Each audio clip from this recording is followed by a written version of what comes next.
मेरा जिस्म मेरी मर्जी, तो उसने अपने जिस्म अपनी मर्जी के तहत अपना जिस्म एक आदमी के हवाले किया हुआ था। जब उस आदमी ने उसको नोचा, उसको कत्ल किया, तो फिर आप कौन हो उसके जिस्म के वारिस बनने वाले? तो पाकिस्तान की इज्जत को नोचेगी, इस्लाम के ऊपर बकवास करेगी। बिस्मिल्लाहिर्रहमानिर्रहीम। अस्सलाम वालेकुम नाज़रीन, पाकिस्तान में एक और मलाला यूसुफ़ज़ई तैयार हो चुकी है। जी हाँ, बिल्कुल इस टाइम मुकम्मल तैयारी में है पाकिस्तान की मीडिया ने, पाकिस्तान के जितने भी सहाफ़ी लोग हैं, जितने भी एंकर हजरात हैं, जो ये कहते हैं कि हम सबसे ज़्यादा पाकिस्तान के वफ़ादार हैं, हम सबसे ज़्यादा पाकिस्तान के यानी कि खिदमत करना चाहते हैं, हम आवाम तक हक़ाइक़ पहुँचाना चाहते हैं, सियासतदान हमारे ख़िलाफ़ हैं, ब्यूरोक्रेट्स हमारे ख़िलाफ़ हैं, यानी कि सबसे ज़्यादा मुकद्दम यानी कि या मुकद्दस कह दें कि जो अदारा कहा जाता है वो मीडिया वाले कहते हैं कि हम हैं। और सब लोग डरते भी हैं मीडिया से, टीवी में बैठ के किसी को भी झाड़ फैला देते हैं कि भाई हम मीडिया वाले हैं। तो इस मीडिया ने एक और मलाला यूसुफ़ज़ई को पाकिस्तान में तैयार कर लिया। सब लोगों को मालूम है कि मलाला यूसुफ़ज़ई का जो वाक़या हुआ था, तो उस टाइम भी मीडिया का किरदार था कि मीडिया ने उसको ऐसे उठा के आसमान पे पहुंचाया, ऐसे मिली नगमे तैयार हो गए, ऐसे गाने तैयार हो गए, हर काला यूनिवर्सिटी जितने भी स्कूल थे सबके नाम चेंज हो गए, मलाला यूसुफ़ज़ई। मीडिया ने उसको इतना उठाया था कि वो आखिर में हकीकत में वो मलाला यूसुफ़ज़ई बन गया। और मलाला यूसुफ़ज़ई इस टाइम क्या कर रही है सब लोगों को मालूम है। इसी तरह पाकिस्तान में एक और मलाला यूसुफ़ज़ई तैयार हो गई है। इकरारुल हसन जासिर शामी ने जो कुछ किया है, उनका जवाब उनको सोशल मीडिया में भरपूर तरीके से मिल रहा है। बार बार इकरारुल हसन आके अपनी सफाई देने की कोशिश कर रहा है, एक्सप्लेन करने की कोशिश कर रहा है, लेकिन वो बात नहीं है, क्योंकि अभी सोशल मीडिया में तकरीबन सब लोग इकरारुल हसन और जासिर शामी और इस विजय जो लड़की है और इसका जो रैम्बो दोस्त था उसके मुकम्मल ख़िलाफ़ है। हाँ, इनकी हमायत में कौन लोग हैं? मीडिया वाले लोग हैं, या जो फिल्मों में काम करते हैं या ड्रामों में काम करते हैं, वो लोग इनकी हिमायत कर रहे हैं। लेकिन सबसे दिलचस्प बात यह है कि इकरारुल हसन का भी मैं कल उसने व्लॉग बनाया, वो सफाई दे रहा था, वो अल्लाह के वास्ते कह के आवाम को समझाने की कोशिश कर रहा था, क्योंकि पाकिस्तान में सिर्फ समझदार इकरारुल हसन है और कोई नहीं है। सबसे पहली बात यह है कि जो अभी दो तबके हैं, इस केस में दो तबके हैं। मैं आप लोगों को बताता हूं कि आगे क्या होने वाला है और हमको क्या करना चाहिए एज ए कौम, पाकिस्तानी कौम हमको क्या करना चाहिए। सबसे पहले मैं आप लोगों को बताऊं कि जब ये आयशा का केस हुआ, इसके ऊपर सैकड़ों वीडियो बन चुकी हैं, बड़े बड़े इंटरव्यू हो चुके हैं, मीडिया में बहुत डिस्कस अभी तक चल रहा है, लेकिन इसमें दो ग्रुप वाज़े नजर आए। एक थे कि जो आयशा अकरम के खिलाफ थे, और एक ग्रुप था कि जो आयशा अकरम के बिल्कुल हक में था। लेकिन इन दो ग्रुप में डिफरेंट क्या थी? जो लोग ये कहते थे ना कि आयशा गलत है, आयशा को ऐसा नहीं जाना चाहिए था, आयशा का ड्रेस ठीक नहीं था, वो एक टिकटॉकर है, उसके अल्फाज ना, उसका जो लिबास था वो नाजेबा था, या वो फ्लाइंग किस कर रही थी, या ये एक प्री प्लान मनसूबा था, या इकरारुल हसन ने गलत किया, या जासिर शामी ने किया। वो जो ग्रुप है वो सबसे पहले क्या कहता है कि जिन लड़कों ने उनके साथ ज्यादती की है उनको सजा होनी चाहिए, हर हाल में उनको सजा होनी चाहिए। लड़की कैसे भी हालत में थी, लड़कों को उसके साथ तशद्दुद नहीं करना चाहिए था। बट आयशा का भी तहकीकात होनी चाहिए, उसकी जो रैम्बो है उसका दोस्त, उसको भी तफ्तीश में रखना चाहिए। इकरारुल हसन को ऐसा नहीं कहना चाहिए था, जासिर शामी को ऐसा नहीं कहना चाहिए था। तो वो जो ग्रुप है सबसे पहले लड़कों को गलत ठहरा रहा है, लेकिन वो कहता है कि ये जो लड़की है ये भी बरीउल जिम्मा नहीं है, इसकी भी गलती है, ये भी अवाम को दिखाना चाहिए कि ऐसा नहीं करना चाहिए। इसकी तो समझ आती है इस ग्रुप की। लेकिन जो ग्रुप आयशा अकरम के साथ है या इकरारुल हसन को सपोर्ट कर रहा है, वो क्या कहते हैं? इकरारुल हसन का भी आप लोगों को मैं वीडियो दिखाने की जरूरत नहीं, पूरे सोशल मीडिया में सब चीज ये अवेलेबल है। इकरारुल हसन क्या कह रहा है कि जब उसने दूसरा व्लॉग किया, अपनी सफाई देने की कोशिश की, तो वो कहता है कि आयशा कैसे कपड़ों में थी, वो क्या करती है, वो क्या करने के लिए गई थी, वो क्या कर रही थी, ये मैटर नहीं करता है, उसके साथ जो हुआ है वो मैटर करता है। यानी कि वो क्या कहते हैं कि आयशा कुछ भी करती रहे, उसको फुल आजादी है, वो कुछ भी कर सकती है, लेकिन उसके साथ जो हुआ है वो गलत हुआ है। उससे पहले इंटरव्यू में इकरारुल हसन क्या कहते थे कि ये जो कपड़े हैं ना, ये कपड़े, इज्जत जो है ये कपड़ों की मोहताज नहीं है, इज्जत जो है वो पर्दे की मोहताज नहीं है। तो आज तो ऐशा भी इकरारुल हसन के इस इकरारुल हसन का जो नज़रिया है उसकी नफ़ी कर रही है। अभी वो मुकम्मल बाया में घूम रही है, गाफ में घूम रही है। और यही ऐशा जिसके लिए इकरारुल हसन कहते थे कि भाई उसके पास तो किराए के पैसे भी नहीं थे, अभी वो बड़ी बड़ी गाड़ियों में घूम रही है, उसके साथ सिक्योरिटी है, वकील उसके साथ घूम रहे हैं, जगह जगह उसका इंटरव्यू हो रहा है, उसके घर की सिक्योरिटी बढ़ा दी गई है। अभी उसने कह दिया है कि मेरी जान को खतरा है, अनकरीब ही वो मुल्क से बाहर जाने वाली है। फिर मुल्क में बाहर जाके उसने पहले, मलाला का तो पहले मालूम नहीं था, वो तो बच्ची थी, जब उसके ऊपर हमला किया, उसको उठाया गया, वो बाहर गई, जब वो समझदार हुई, उसका ब्रेन वॉश हुआ, तब वो उसने बोलना शुरू किया। ये तो पहले भी एक्सपर्ट है, इसकी जो टिकटॉक है आप देख लें, इसकी कई ऐसी नाजेबा वीडियो वायरल हो चुकी हैं।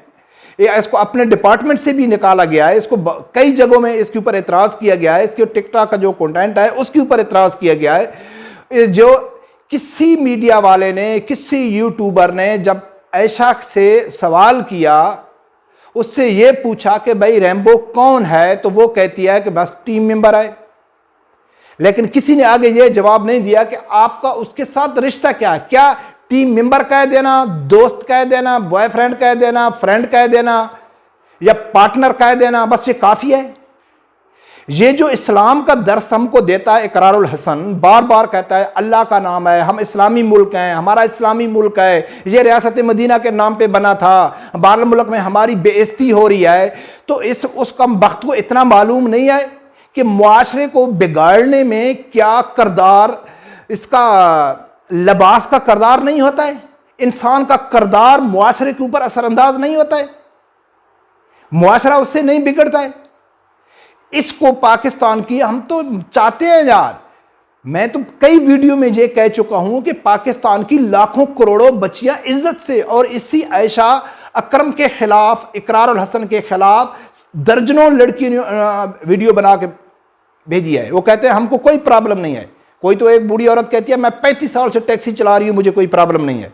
सब लड़कियां कहती हैं हम हजारों दफा मीनारे पाकिस्तान में गए, हर पब्लिक प्लेस पे जाते हैं, हमसे कुछ नहीं होता है। लेकिन एक लड़की खुद इनवाइट करती है ऐसे माहौल को, खुद जो वो जराए पैदा करती है, वो ऐसा माहौल खुद क्रिएट करती है कि आओ मेरे साथ ऐसी हरकत करो फेम के लिए। लेकिन उसके ऊपर बात नहीं करना है, उसको गलत नहीं कहना है। कि यही कम वक्त इकरारुल हसन कहता है कि भाई वो क्या करती है, उसका कैसा लिबास है, वो किस लिए गई थी, क्या करने के लिए गई थी, उसके साथ कौन थे, वो क्या कर रही थी, ये मैटर नहीं करता है। ये मैटर करता है कि उसके साथ ज्यादती क्या हुई है। तो मेरा उनसे ये सवाल है, अगर जो भी आदमी ये सोच रखता है, बिल्कुल मैं ये मानता हूं कि मर्द का हक बनता है उसको कुरान और सुन्नत के मुताबिक शरई तौर पे अगर औरत कुछ भी कर रही है, कैसे भी लिबास में है, तो उसको हरगिज़ इजाजत नहीं है कि वो उसके साथ गलत काम करे या कोई गलत हरकत करे। ये तो मैं मानता हूं। लेकिन यही हुक्म औरत के लिए भी है कि आप ऐसा जाके क्यों, कि अगर औरत के लिबास, औरत के करदार के ऊपर मुआशरे में कोई बुरा असर ना पड़ता है, या किसी पब्लिक पॉइंट में औरत के नाजेबा जो लिबास है, कोई उसका शॉर्ट उसने पहना हुआ है, या वो कोई गलत हरकत करती है, अगर उससे नौजवानों के ऊपर असर ना होता, नौजवानों को फिर भी यानी कि उस खिलाफ को नहीं करना चाहिए था, तो 1400 साल पहले ये सजाएं क्यों रखी गई? नबी अकरम सल्लल्लाहु अलैहि वसल्लम ने हुक्म क्यों दिया, अल्लाह की जात ने कुरान में हुक्म क्यों दिया औरत को ढांपने का, कि आप अपने आप को ढांप के रखो ताकि आप जैसे शर और फसाद से बचती रहो। तो अल्लाह की जात को मालूम था, नबी अकरम सल्लल्लाहु अलैहि वसल्लम को मालूम था, उन्होंने हुक्म दिया कि औरत को बगैर पर्दे से नहीं निकलना चाहिए। लेकिन हमारा मीडिया, हमारे एंकर हजरात, हमारे पाकिस्तान का जो सबसे मुकद्दस अदारा है मीडिया, सहाफी, वो क्या कहते हैं कि भाई औरत कैसे भी घूमे, औरत कैसे कपड़ों में भी घूमे, वो क्या कर रही है, क्या बकवास कर रही है, क्या कुछ कर रही है, वो उसके ऊपर कोई प्रॉब्लम नहीं है। लेकिन मर्दों को कुछ नहीं करना चाहिए। क्यों? फरिश्ते हैं मर्द। आज के दौर में 14वीं सदी में कि जो नौजवान नस्ल है वो फरिश्ती है कि उसके सामने औरत कुछ भी करती रही और कुछ ना कि ये अनकरीबी ये मुल्क छोड़ के जाने वाली है। इसने कह दिया है कि भाई मेरी जान को खतरा है। अभी ये गाड़ियों में घूम रही है, जो कल तक इसके पास टैक्सी का किराया नहीं था, इकरारुल हसन के बकौल इसके पास टैक्सी का किराया भी नहीं था, और ये अभी बड़ी बड़ी गाड़ियों में घूम रही है, इसके साथ सिक्योरिटी घूम रही है, इसके साथ वकील घूम रहे हैं और मुकम्मल उबाए में ये घूम रही है, सकाफ डाल के ये घूम रही है और इसके घर की सिक्योरिटी बढ़ा दी गई है और अनकरीब ही ये मुल्क से बाहर चली जाएगी और आपके लिए मलाला से बढ़कर एक मलाला बैठेगी जो पाकिस्तान की इज्जत को नोचेगी, इस्लाम के ऊपर बकवास करेगी। जैसा कि मलाला कभी जाकर सलमान रशीदी के साथ फोटो खींचती है, कभी वो जो गुस्ताखा बांग्लादेशी औरत है उसके साथ वो जाती है। और इकरारुल हसन क्या कहता है कि जी जो नूर मुकद्दम है, नूर मुकद्दम के भी लोग खिलाफ हैं। नहीं, आप इकरारुल हसन आप नूर मुकद्दम की सपोर्ट कर सकते हैं कि जिस औरत ने 6 महीने अपने बाप से राब्ता नहीं किया, 6 महीनों से अपने खानदान के साथ राब्ता नहीं किया और अपनी जिस्म अपनी मर्जी के तहत, वो कहती है ना कि मेरा जिस्म मेरी मर्जी, तो उसने अपने जिस्म अपनी मर्जी के तहत अपना जिस्म एक आदमी के हवाले किया हुआ था। जब उस आदमी ने उसको नोचा, उसको कत्ल किया, तो फिर आप कौन हो उसके जिस्म के वारिस बनने वाले? किसको हक है उसके जिस्म का वारिस बनने वाला? जो वो मीडिया में आके कहते हैं कि मेरा जिस्म है मेरी मर्जी है, तो उसने अपनी जिस्म अपनी मर्जी से उसके हवाले किए हुआ था और उस आदमी ने उसके जिस्म को नोच नोच के उसको कत्ल किया, तो फिर आप आ गए उसके जिस्म के वारिस बनने वाले। नाजरीन, लास्ट में मैं यही कहूंगा कि पाकिस्तान के मुआशरे को, इस्लाम को, पाकिस्तान को सबसे ज्यादा जो बदनाम करने वाले लोग हैं ये सहाफी है, ये मीडिया है। इकरारुल हसन जैसे आदमी, यासिर शामी जैसे आदमी जो भाग के चले जाते हैं सबसे पहले इंटरव्यू लेने के लिए, सर के ऊपर हाथ रख देते हैं, मुझे पाकिस्तानी होने पे शर्म आ रहा है, शुक्र है मेरी बेटी नहीं है। बिल्कुल शुक्र है, अल्लाह की जात उसको बेटी देता है जिसके ऊपर राजी होता है। बेटी अल्लाह की रहमत होती है और आपके पास तो वसाइल है ना, आपके पास तो करोड़ों पैसे हैं, जाओ दफा हो जाओ, निकल जाओ। जिस मुल्क में आपको काफिर अच्छे लगते हैं, काफिरों का कानून अच्छा लगता है, काफिरों का मुआशरा अच्छा लगता है, काफिरों के नजरियात अच्छे लगते हैं, आपके पास पैसे भी हैं, आपके पास वसाइल भी हैं, आपकी आवाज वहां से बैठकर भी पाकिस्तान में सुनने वाले हैं, तो आप यहां से दफा क्यों नहीं हो जाते? आपको किसने रोक के रखा हुआ है कि जब आपको एज ए पाकिस्तानी होने पर शर्म महसूस होती है? हमको तो पाकिस्तानी होने पे फख्र महसूस कर रहे हैं, हम तो पाकिस्तानी नौजवानों के ऊपर फख्र करते हैं, पाकिस्तानी माँ बहनों के ऊपर फख्र करते हैं। हाँ, ये वाक़ई हो जाते हैं, ऐसे वाक़ई हो जाते हैं, हिक्कुड़ दुक्कुड़ कभी कभार ऐसे वाक़ई हो जाते हैं। ये 14वीं सदी चल रही है, ये इंसान है, कोई फरिश्ते नहीं है। उसके लिए ऐसे मौके फराहम नहीं करने चाहिए, ऐसा माहौल क्रिएट न करना चाहिए कि ये ऐसे वाक़यात हों। इसमें जो लड़के गलत हैं उससे कहीं ज्यादा वो लड़की कसूरवार है, वो उसका जो साथी है वो कसूरवार है, और उनसे सबसे बड़ा जो कसूरवार है इस पूरे माहौल को बनाने वाला वो इकरारुल हसन और यासिर शामी है। रब परवरदिगार से यही दुआ है कि अल्लाह ताला हर आदमी को हक सच सुनने की और उसके साथ खड़े होने की तौफीक अता फरमाए।